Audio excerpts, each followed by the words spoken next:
ক্ষমতার অপব্যবহার করে রাজধানীর পূর্বাচল নতুন শহর প্রকল্পে 10 কাঠা সরকারি প্লট বরাদ্দ নেয়ার অভিযোগে শেখ হাসিনা, শেখ রেহেনা, টিউলিপ সিদ্দিক সহ 17 জনের বিরুদ্ধে মামলার রায় আজ।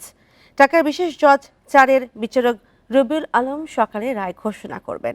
রায়ে শেখ হাসিনা সহ 17 আসামির যাবজ্জীবন কারাদণ্ড প্রত্যাশা করছে রাষ্ট্রপক্ষ।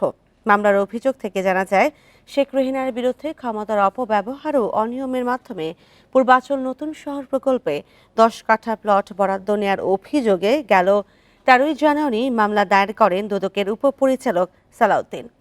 মামলায় শেখ হাসিনা, শেখ রেহিনা ও টিউলিপ রেজওয়ানা সিদ্দিক সহ 17 জনকে আসামি করা হয়। গেল 25 নভেম্বর ঢাকার বিশেষ জজ 4-এর বিচারক রবিউল আলম রাষ্ট্রপক্ষ ও আসামি পক্ষের যুক্তি উপস্থাপন শেষে রায় ঘোষণার জন্য 1 ডিসেম্বর ধার্য করেন।